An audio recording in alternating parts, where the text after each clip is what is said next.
Hey everyone, it's good to be back. Back in the United States. Last week was in Munich, so it's cool. Good to be back. No more bratwurst for you. Yeah. I haven't and I haven't had a beer since like last Thursday or Friday or something. That doesn't sound right. Anyway, should we have a show today? I believe we should. All right. Hello and welcome to Python Bytes, where we deliver Python news and headlines directly to your earbuds. This is episode 391, recorded July 9, 2024. And I am Brian Hawkins. And I'm Michael Kennedy. This episode is sponsored by Code Comments, an original podcast from Red Hat. Listen to their segment later in the show. You can connect with us on Mastodon, of course. The links are in the show notes. We're all on Fostodon, but you can get to us from any Mastodon. You can also join us if you're listening to it later. You can join us live by going to pythonbytes.fm/live, be a part of the audience, or if you just want to see the show later, it's all there.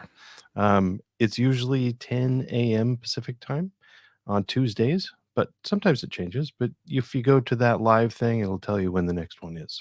And finally, I'd really like to thank a lot of the people that have subscribed to the mailing list. If you the newsletter, if you go to our pythonbytes.fm, there's a newsletter link, and we'll send you all of the links of the stuff we cover every week, and we'll just send it to your inbox. So even if you miss an episode, you won't miss any of the goodness.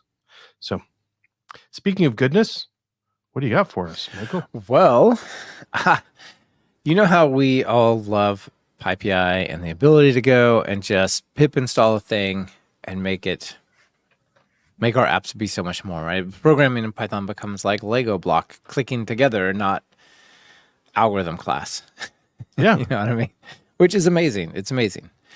However, there are issues that you run into if you use third-party packages, not the least of which is you now probably should have a virtual environment. You definitely require some pip install commands, just stuff all along those lines, right? Just the management of setup before you can even run your app. Plus, then any potential changes, if people don't pin their versions, then you're at the whims of what potentially can happen there. So what some people do is something called vendoring or vendorizing dependencies. So for example, if I depend on some functionality from requests, I don't know if that's a super good example, but let's say it is.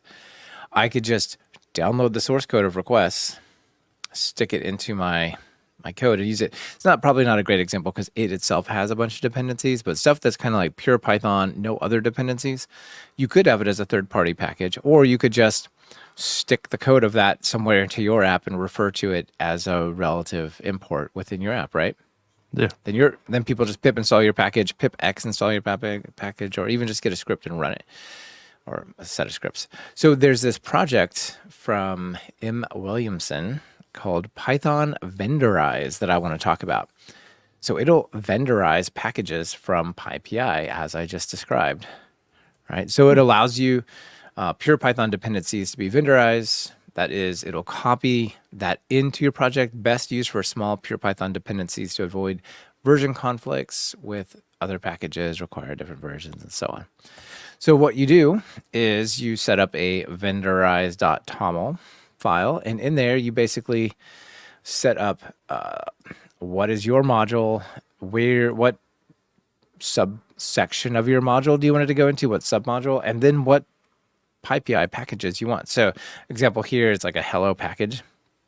So they create an underscore vendor folder, and then they say the packages are 6. And once you run it, it'll create that underscore vendor folder, and it'll put the 6 dist info, the dunder initpy, the 6.py, all the stuff it needs to basically have that there. So then in your app, you can say from _vendor import 6 rather than having an external dependency. What do you think? Kind of neat. How do you keep up? Yeah, I've got questions. Like, how do you keep up with updates and things like that? Well, I believe that you just run a command line right? Just run Python vendorize in the directory, and I don't know if it'll re-download it, but it will create it. So, worst case, delete the folder, run it again. Yeah.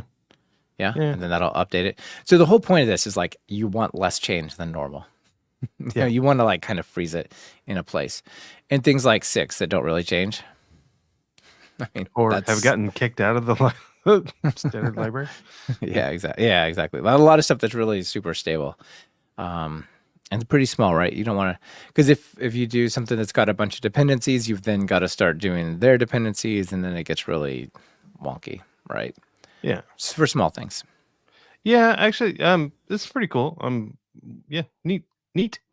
Well, that's what I got for you. The first one. I got a bunch of other stuff, as you can see. No, I like it. There's projects that I've open sourced that it really wasn't intended for somebody to actually use as a dependency. It's like some example code that happens to be pip installable, but somebody would probably take it and just copy it and run from there. And using something like Vendorize would work. So yeah, for sure. Yeah, cool. I would like to talk about something not as strong as this, but weaker. Weak. So weak. So some weak references. So this is an article from Martin Hines, a guide to Python's weak references using weakref modules. So weakref is a built-in standard library module, and I actually have never played with it, and I kind of knew that Python must have weak references, but I just didn't really explore it before now. And this is a great introduction to just talk about what they are. So the term weak reference might be new to somebody that's like, I don't know, might be new to you. It's a term that we talk about in like C++ and other things a lot because of the using. I use it a lot in C++, but using strong references and weak references. Python also has strong references and weak references. A strong reference is just sort of a copy of something. But a weak references is a way to point to something else, but not muck up the garbage collection. So this is a great article. It starts out with talking about sorry, starts out talking about garbage collection and how weak references are used with how garbage collection and weak references and strong references affect that. So why do we care? Well, it is used in things like the logging module, for instance. So you have named. This is a cool example because you have named logging modules. Where was it? This is an example. Anyway, some named modules that you named a logging module or a named logger. Sorry, it's been a rough weekend, and then like if you want another one of the same name, it might be there, it might not. So it's a caching sort of thing that how logging uses it. But there's also ways to use it as like for trees. If you're building a data structure where you might want bidirectional links between objects. One of the objects, it shouldn't be really hard links in both directions. So one of those links should be a weak reference, like the link between a parent and a child in a tree structure would be good like that. Or other things like he talked about using an observer, building an observer pattern from the design pattern book using weak references. Just some really cool stuff. I don't build a lot of data structures. Like there's enough data structures in Python already. But especially if you're in a CS class or you have some special needs for data structure, weak references are built in and they might help you a lot. So yeah, they're pretty interesting. The only time I've really played with them is for the Python memory course that I created at Talk Python to like understand, because you want to look at stuff and see, we did this, it's alive, we did this, now it's garbage collected, or now it's reference count deleted. But if you have a pointer to it, then obviously it's never going away. So weak references allow you to ask questions like that. Like I think you can do interesting stuff with caching too.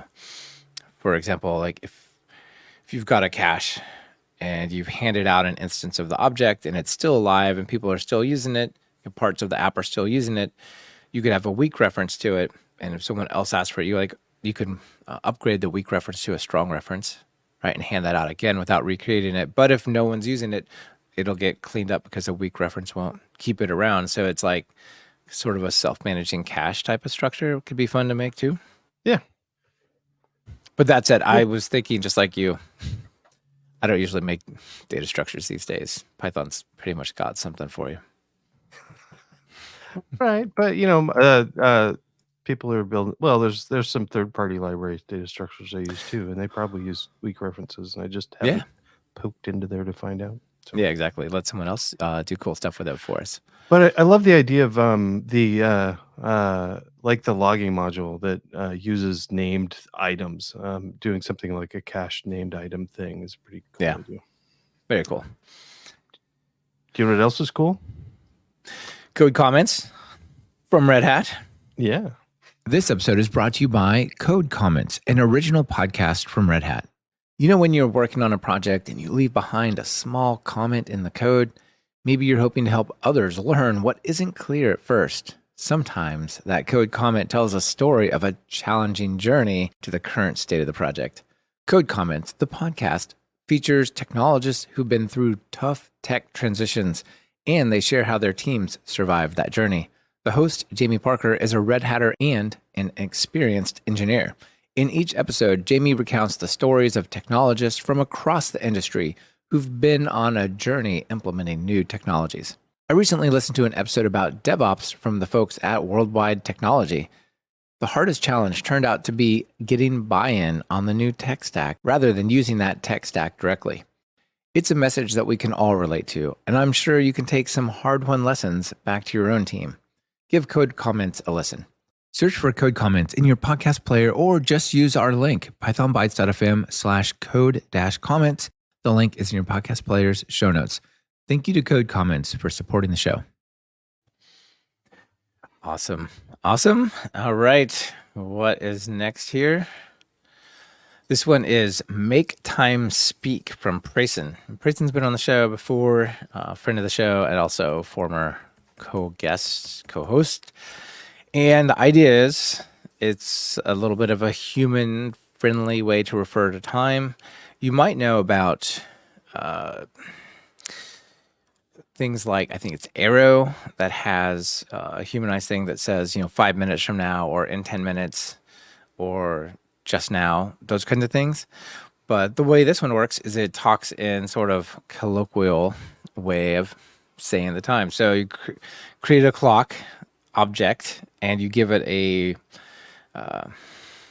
language to use, like English, German, Swahili, I think, all those things, Dutch, and then you can ask it, what is 11:15? It'll say 11:15, or a bunch of different times. What is 7:29? And well, it says that in Swahili, which I can't get that. I'm not going to get that right. But it'll convert time into spoken expressions in multiple languages. Super easy to use, pure Python. So you could vendorize it, I guess, and so on. Even as plugins. So super easy to use if people want to check that out and play with it. This is pretty fun. Yeah, I like it. Very, very simple. But if you've got a use case like that, you have a date time and you wanted to say it in a more human version. Well, here you go. All right, nice. Yeah. I am going to cover a topic that I get asked all the time. So I talk about testing a lot, and machine learning and AI is kind of a big thing now. So I get questions like, how do I test machine learning projects? And I got to answer, I have no idea. So I'm excited that somebody made an attempt at this.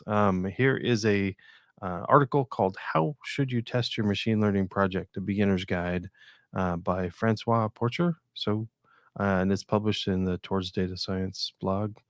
Anyway, kind of a cool intro. Talked about, some of the simple stuff. I mean, there is like, how do you test machine learning? It's complex, but there's a lot of pieces that are pretty straightforward to test. So, cool introduction. Had a project. This article also includes a repository that you can play with directly, which is nice. You just follow along with the code.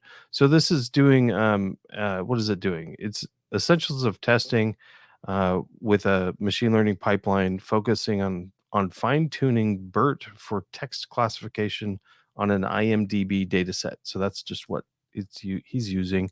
He's using PyTest and PyTest Cov, which are awesome things to start with.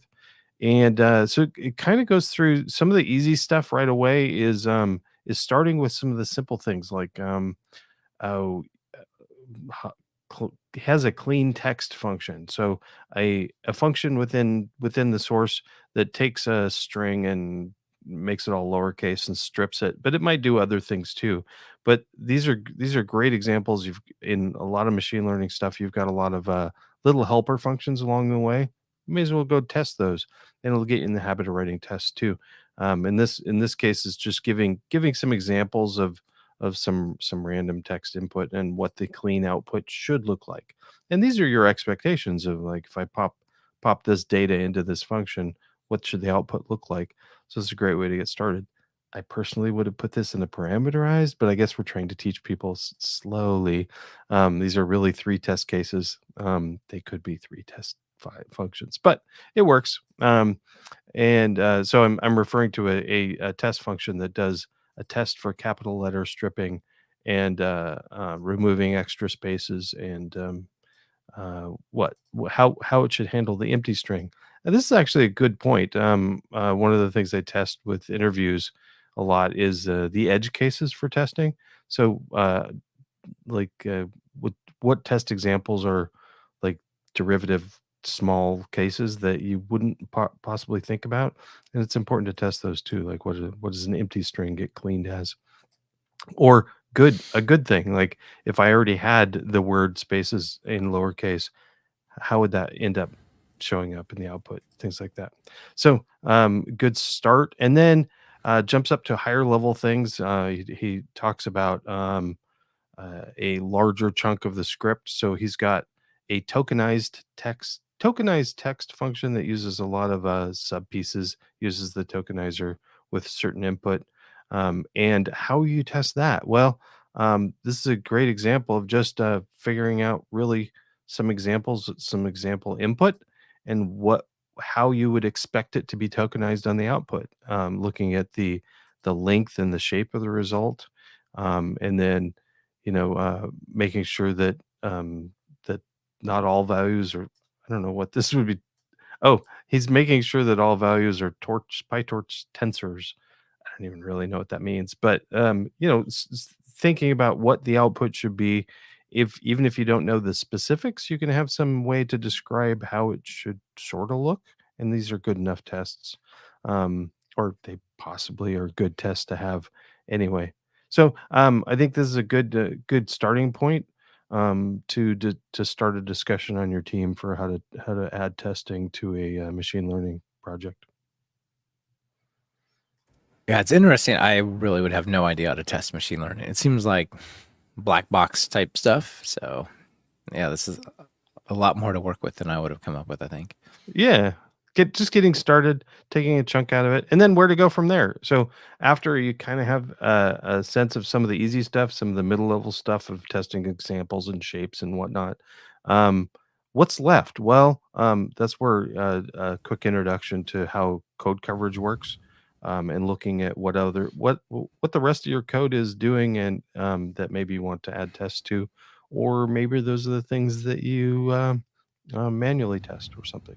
So. Anyway. Yeah. Excellent. Sounds good. Well, those are our items. Do you have any extras for us this week? I clean out of extras. Clean out. Well, don't worry. I'll make up for it for you. Okay. So, wonderful news from Authy. You know, Authy, the 2FA password thing that you can get for multi-factor authentication, super nice because so many of the devices are locked to, or some of the apps are locked to one platform, like Google Authenticator. You lose your phone or you have to reformat it or something. Sorry, good luck now. There's no syncing, things like that.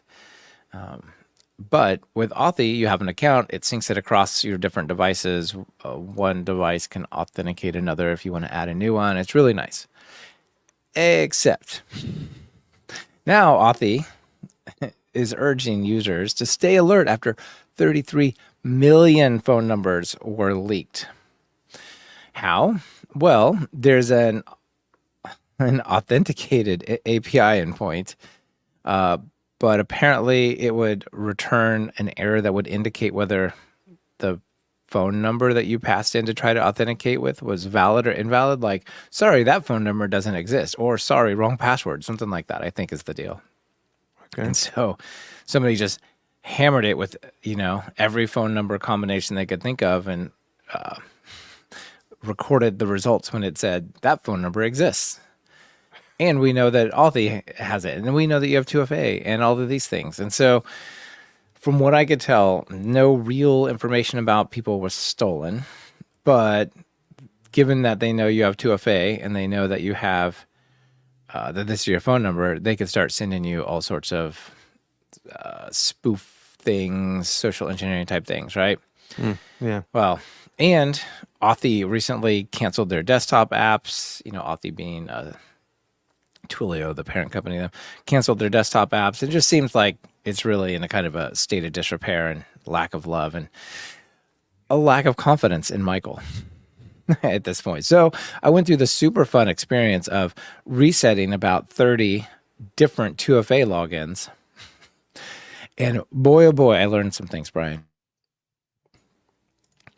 I've learned that some companies make it super easy to reset, because my thought was, look, if this is, what else potentially has happened? I'm going to revoke all of my 2FA logins and set new secret keys that will generate new passwords. So even if they were able to get a hold of everything in my account, that stuff doesn't work anymore effectively, right? That was my plan. And it took like 6 hours or something, 5 hours. You go to different places and you'll see some of them will let you, some have an awesome button, reset 2FA. Here's a QR code you scan. Boom, you're good to go. Others say, your Google Authenticator is enabled. And you're like, what? I don't have a Google Authenticator. There's like 50 apps that are 2FA apps. T-Mobile and like 10 of the other ones say, use your Google Authenticator here. Like, no, it is not. It's like, use your Internet Explorer 6 here. Like, no, there are other browsers. Please don't just say, use your Google Authenticator, right? But you could just go, yep, this is my Google Authenticator. It's called something else and it doesn't come from Google. But sure enough, I'm going to set this up, right? And like Christopher out in the audience here, that is my next recommendation is, well, if not Authy, what? Because Google Authenticator is garbage. Like I said, if your phone gets messed up, you've lost all logins forever. There's not a sync, at least last time I used it, there's no way to sync it or export it or any of that stuff, right? That's bad news. So Bitwarden's awesome. This is a premium feature. So you have to have the premium version of Bitwarden, which is $10 a year or 80 cents a month or something. I'm like, yeah, fine. That seems fair. But Bitwarden's cool. It's open source. It's multi-platform. You just scan stuff or enter the code and that they give you for the 2FA, and off it goes. And because it has a browser plugin, you can just click on your name when it says type in your 2FA code. You don't have to go pull it up. You just click the button and boom, it autofills it, which is great. I don't put it in my 1Password because I'm just not ready to say my 2FA logins and my passwords are all stored behind one single platform, because then your 2FA is kind of toast if somebody breaks into that. So Bitwarden for 2FA, 1Password for logins for me at the moment. What do you think? I'm using, maybe I shouldn't tell people, but yeah, I'm using Authy. So they're still supporting it on like, they're not supporting it on, they used to have a desktop app. They don't have that anymore. They have a iPad and an iOS and an Android app. Since you have an Apple Silicon one, you can run the iPad version on your Mac. just like a desktop app. So it kind of feels the same, except for it doesn't have like the keyboards behave weirdly and stuff, right? Because it doesn't expect you to have a keyboard. Maybe you're using it a lot more than I am, but it doesn't bother me to run it on my phone. But yeah, well, I mean, it doesn't bother me either. But there's like a bunch of different apps that I have. For example, the credit card front end system for Talk Python courses. It has a remember me button. It never remembers me. Never. It has a 2FA. It never remembers the 2FA. So even if I say remember me, 20 minutes later, I'm putting in the password and the 2FA. And then 20 minutes later, I'm putting the password and the 2FA. I'm like, ugh. So there's like a few places like that just constantly ask for the 2FA. DigitalOcean's a little bit like that. Like if you every single time you're putting in the 2FA, there's not like a trust this device sort of thing. And so I'm probably used to be in Authy, now in Bitward, and I'm probably in that like 5 times a day at least, every day. So anyway, so one final thing before I move off of this. After all of this, they said, I don't know how this helps. It doesn't seem like it should help, but somehow they said, as part of our recommendation to users, it's very important that you upgrade to the latest version of Authy. Why? Because the endpoint had something I don't understand. But anyway, it says you must. And then if you go and look at the upgrade, all it says it says you must get version 26.1.0. What does it say here? Bug fixes. Not this is an important security update and you need to update because we're trying to protect your privacy. They're hiding behind bug fixes and it's disgraceful. All right, this is bad. So all these things taken together, I'm like, you know what? It may be safe, it may be not, but I'm out. Like this is not where my important things live. So okay. Yeah, and OFAC also out there says, hey, if you're okay with recommending paid services, which I am, 1Password is what I migrated away to from Authy. Yeah, 1Password is awesome. But like I said, I have my logins at 1Password, so I put my 2FA in Bitward. All right. Whew, that was a long extra. That should have just been a thing, right? Extra. Remember a while ago I did this article, Unsolicited Advice for Mozilla and Firefox, like your AI, your Good Citizen AI project probably won't save Mozilla. It probably needs more than that, and it won't really probably help Firefox either. So let's do some things that help them because I'm in principle a fan of them. Well, I said one of the things, and my main recommendation was like a privacy-focused Google Docs. Well, they didn't do it, but Proton, the Proton Mail people, just came up with a Google Docs equivalent, but with end-to-end encryption and no AI training and all the kinds of things you would like about your data without the negatives.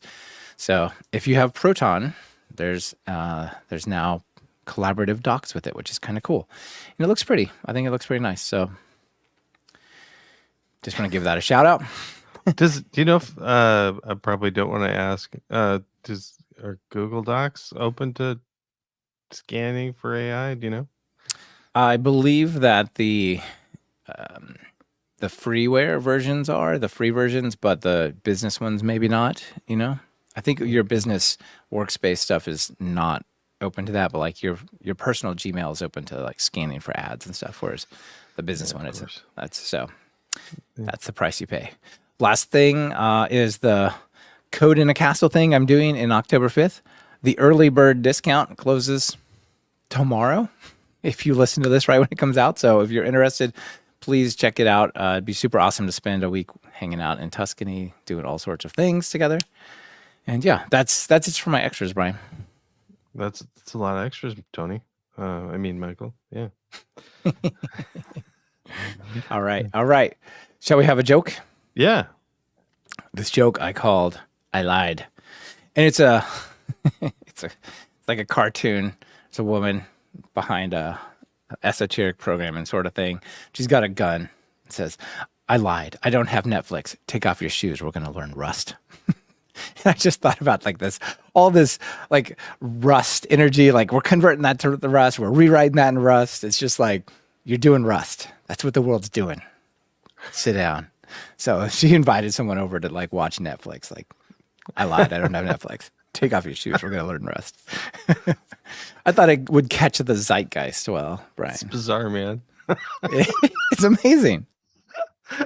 Okay. Maybe I'll put that as the the chapter art for this one because the eyes are amazing. The desperation. That's pretty good. Yeah. I've resisted Rust so far. I mean, I'm happy that things are getting faster and whatnot, but I haven't learned it yet. We'll see. Same. All right. Well, cool. Nice episode. Thanks for joining in today. You bet. Fun as always. Bye. Everyone.